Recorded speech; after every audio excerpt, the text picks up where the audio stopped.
ಅಖಿಲ ಭಾರತ ರೈತ ಕೃಷಿ ಕಾರ್ಮಿಕ ಸಂಘಟನೆ ಎಐಕೆಕೆಎಂಎಸ್ ವತಿಯಿಂದ ಇಲ್ಲಿ ನರೇಗಾ ಉದ್ಯೋಗ ಖಾತ್ರಿ ಕೂಲಿ ಕಾರ್ಮಿಕರ ಮಧ್ಯೆ ನಾವು ಮೆಂಬರ್ಶಿಪ್ ಮಾಡಿಸಿದ್ವಿ. ಎತ್ತಿನಬೂಜ ಗ್ರಾಮದಲ್ಲಿ ಮುಖ್ಯವಾಗಿ ಇಲ್ಲಿ ಬಡ ಕೂಲಿ ಕಾರ್ಮಿಕರಿದ್ದಾರೆ. ಸೊ ಇವರಿಗೆ ಭೂಮಿ ಇಲ್ಲ, ಇದೇನೇ ಉದ್ಯೋಗ ಖಾತ್ರಿನೇ ಆಸರೆ ಆಗಿದೆ.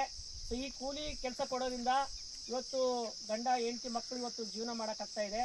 ಇಲ್ಲಿ ಬಳ್ಳಾರಿ ಜಿಲ್ಲೆಯಲ್ಲಿ ಸರಿಯಾಗಿ ಕೂಲಿ ಆಗ್ತಾ ಇಲ್ಲ, ಕೆಲಸನೂ ಸರಿಯಾಗಿ ಕೊಡ್ತಾ ಇಲ್ಲ. ಒಂದು ವಾರ ಕೆಲಸ ಕೊಟ್ಟರೆ 15 ದಿನ 10 ದಿನ ಮನೆಗೆ ಇರ್ತಾರೆ ಕೂಲಿ ಕಾರ್ಮಿಕರು.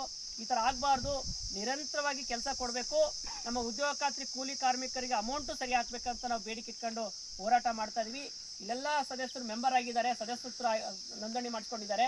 ಮುಂದಿನ ದಿನಗಳಲ್ಲಿ ನಮ್ಮ ರೈತ ಸಂಘಟನೆಯಿಂದ ಮುಂದಿನ ವರ್ಷ 600 ರೂಪಾಯಿ ಕೂಲಿ 200 ದಿನ ಕೆಲಸ ಕೊಡಬೇಕಂತ ಡಿಮ್ಯಾಂಡ್ ಮಾಡ್ತದೆ. ಯಾಕಂದರೆ ಈ ಭಾಗದಲ್ಲಿ ಮೆಣಸಿನ್ಕಾಯಿ ಬೆಳೆದಿದ್ದಾರೆ, ಭತ್ತ ಬೆಳೆದಿದ್ದಾರೆ, ಯಾವ ಬೆಳೆಗೂ ರೇಟ್ ಇಲ್ಲ.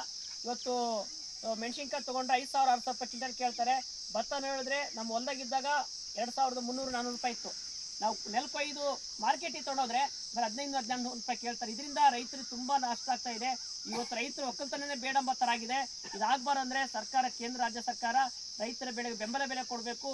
ಅದೇ ರೀತಿ ಉದ್ಯೋಗ ಖಾತ್ರಿ ಕೂಲಿ ಕಾರ್ಮಿಕರ ಒಂದು ಕೆಲಸನ ಸರಿಯಾಗಿ ಕೊಡಬೇಕು, ಕೂಲಿನೂ ಸರಿ ಹಾಕ್ಬೇಕಂತೇಳಿ ನಾವು ಬೇಡಿಕೆ ಹೋರಾಟ ಮಾಡ್ತಾ ಇದ್ವಿ. ಎಲ್ಲ ರೈತರು ಉದ್ಯೋಗ ಖಾತ್ರಿ ಕೂಲಿ ಕಾರ್ಮಿಕರು ಮೆಂಬರ್ಶಿಪ್ ಆಗಿದ್ದಾರೆ, ಸದಸ್ಯರಾಗಿದ್ದಾರೆ. ಅವ್ರಿಗೆ ನಮ್ಮ ರೈತ ಸಂಘಟನೆಯಿಂದ ಧನ್ಯವಾದ ಹೇಳ್ತಾ ಇದೀವಿ. ಈ ವಾರನೂ ಇವತ್ತು ಸೋಮವಾರ ಸ್ಟಾರ್ಟ್ ಆಗಿದೆ, ನಾಳೆ ಸೋಮವಾರ ಮುಗಿಯುತ್ತೆ. ಮಂಗಳವಾರ ಬುಧವಾರದ ದಿನ 2 ದಿನ ನಾವು ಕಾಯ್ತೀವಿ. ಗುರುವಾರ ದಿನ ಕೆಲಸ ಕೊಟ್ಟಿಲ್ಲ ಅಂದರೆ ನಾವು ಪಂಚಾಯತಿ ಮುಂದೆ ಎತ್ತಿನಬೂಜ ಗ್ರಾಮ ಪಂಚಾಯತ್ ಮುಂದೆ ಸ್ಟ್ರೈಕ್ ಮಾಡಿದ್ವಿ. ಯಾಕಂದರೆ ಇಲ್ಲೇ ಯಾಳ್ಪಿ ಕಗ್ಗಾಲಲ್ಲಿ ಅಲ್ಲಿ 5 ವಾರ ಹೋಗಿದ್ದಾರೆ, ಇಲ್ಲಿ ಕೂಲಿ ಕಾರ್ಮಿಕ ಬರೀ 3 ವಾರ ಹೋಗಿದ್ದಾರೆ. ಈ ರೀತಿ ಆಗಬಾರ್ದು, ನಿರಂತರ ಕೆಲಸ ಕೊಡಬೇಕಂತ ನಾವು ಬೇಡಿಕೆ ಇಟ್ಕೊಂಡು ಪಂಚಾಯತಿ ಮುಂದೆ ಸ್ಟ್ರೈಕ್ ಮಾಡ್ತಾ ಇದ್ವಿ. ಸೊ ಒಟ್ಟಾರೆ ರೈತರ ಪರವಾಗಿ ನಮ್ಮ ರೈತ ಸಂಘಟನೆ ಜನಗಳ ಪರವಾಗಿ ರೈತರ ಪರ ಹೋರಾಟ ಮಾಡ್ತಾ ಇದ್ವಿ. ಸೊ ಎಐಕೆಕೆಎಂಎಸ್ ಚಿರಾಯವಾಗಲಿ. ಎಐಕೆಕೆಎಂಎಸ್ ಜಿಲ್ಲಾಧ್ಯಕ್ಷ ಗೋವಿಂದ್.